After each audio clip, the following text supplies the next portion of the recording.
থেকে বাঁচা যায়। আল্লাহ বলছে গোলাম শোনো শোনো, বলেন তুমিনুনা বিল্লাহি ওয়া রাসূলিহি, জাহান্নাম থেকে যদি বাঁচতে চাও প্রথম নাম্বার কাজ আমি আল্লাহ আমার রাসূলের উপরে ঈমান আনো। আমার ভাইরা, আল্লাহ ঈমানদারদেরকে ডাক দিয়ে বলছে ঈমান আনো। সুবহানাল্লাহ। এই আয়াতখানার দাস এবং তাফসীর শুনেছিলাম বাংলার শ্রেষ্ঠ সন্তান, যাকে জালেম সুরাসার ফাঁসিস্ট খুনিরা যাকে সর্বপ্রথম ফাঁসির কাস্টে চড়াইয়া শহীদ করে দিয়েছে, আমি আমাদের আব্দুল কাদের মোল্লা রাহমাতুল্লাহ আলাইহি আয়াতের ব্যাখ্যায় বলছিলেন শোনো, ঈমানদারদেরকে ডেকে বলছে ঈমান আনো। তার মানে আপনারা আমাদের সবার যে ঈমান আছে এই ঈমান দিয়ে আল্লাহর সঙ্গে ব্যবসা করা যাবে না।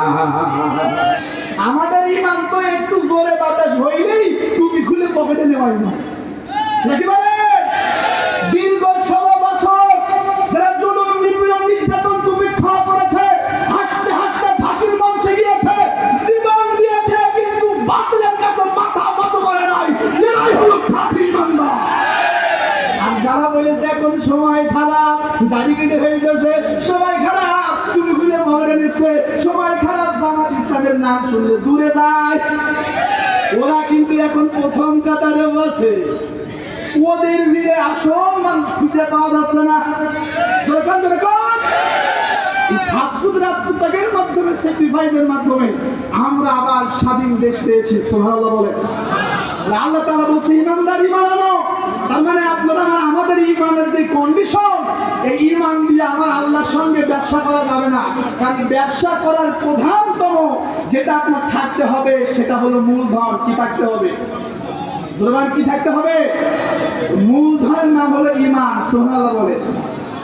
আমার ভাইরা, এখন এই ঈমানদার খারাপ। সুবহানাল্লাহ বলে।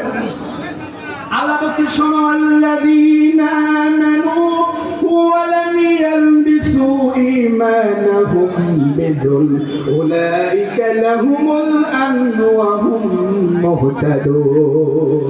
যারা ঈমান এনেছে, ঈমান আনার পরে শিরক করে নাই, ঈমান আনার পরে কুফরি করে নাই, মুনাফিকি করে নাই, আমি আল্লাহ বলছি এরা দুনিয়া আখিরাতের নিরাপত্তা, এরাই হেদায়েত প্রাপ্ত, এরাই খাঁটি ঈমানদার। সুবহানাল্লাহ বলে। তার মানে আল্লাহর সঙ্গে ব্যবসা করতে গেলে লাইভটা শেয়ার করে দেন, আপনারা লাইভটা শেয়ার করে দেন। নষ্ট হয় যে কাজ করলে ওই কাজ থেকে বেঁচে থাকতে হবে, তারপরে আল্লাহর সঙ্গে ব্যবসা করতে হবে। সুবহানাল্লাহ বলেন। আমার ভাইরা, এরপরে আল্লাহ রাব্বুল আলামিন বলছেন যদি তোমরা জাহান্নাম থেকে বাঁচতে চাও, শোনো দুনিয়ার মানুষ, ওয়াতুজাহিদুনা ফি সাবিলিল্লাহি বিআমওয়ালিকুম ওয়া আনফুসিকুম, তোমার জান এবং মাল দিয়া আমি আল্লাহর দ্বীন কায়েমের জন্য লড়ে যাও। সুবহানাল্লাহ সুবহানাল্লাহ। শোনো, যদি জাহান্নাম থেকে বাঁচতে চাও, তোমার জান, তোমার মাল সব কিছু দিয়ে আমি আল্লাহর জমিনে দ্বীন কায়েমের আন্দোলন করে দাও, লড়ে দাও, এই রাস্তায় মরে যাও। সুবহানাল্লাহ। আমার ভাইরা, এখন দ্বীন কায়েমের রাস্তা কোনটা? আমার ভাইরা ভালো করে বুঝবেন দ্বীন কায়েমের রাস্তা কোনটা। আজকে তো দ্বীন কায়েম বুঝি না, আপনি ভালো করে বুঝেন। অনেক নামাজি বেঈমান, অনেক হাজি বেঈমান, অনেক রোজাদার বেঈমান, অনেক দানবী বেঈমান। ঠিক কিনা বলেন? ইয়াতি আলান নাসি জামান ইয়াজতামিউনা ইউসাল্লুনা লাইসা ফীহিম মুমিন। নবীজি বলছে যুগ জামানা আসবে এমন, শেষ জামানাটা এমনই হবে, মসজিদ সুন্দর থাকবে, টাইলস থাকবে, কিন্তু ওই মসজিদের ইমাম, মুয়াজ্জিন, মুতাওয়াল্লি, দায়িত্বশীল মুসল্লি সব হবে বেঈমান। কি হবে? তার মানে ওই নামাজি বেঈমান যে নামাজি নামাজ পড়ে কিন্তু জমিনে দ্বীন কায়েমের আন্দোলন করে না। ওই রোজাদার বেঈমান যে রোজাদার রমজান মাসে রোজা রাখে কিন্তু আল্লাহর জমিনে দ্বীন কায়েমের আন্দোলন করে না, ও নামাজি বেঈমান। ওই দানবীর বেঈমান যে দানবীর দান করে কিন্তু আল্লাহর জমিনে আল্লাহর দ্বীন কায়েম করতে চায় না, ওই দানবীর বেঈমান। আর যে বেঈমান ও জান্নাতি না জাহান্নামী? জোরে জোরে জান্নাতি না জাহান্নামী? তো আমরা কোথায় যেতে চাই? আমার ভাইরা, আল্লাহর নবী বলছে শোনো দুনিয়ার মানুষ, মান ইদ্দাআ দাওয়াতাল জাহিলিয়া ফাইন্নাহু মিন দুসাই জাহান্নাম।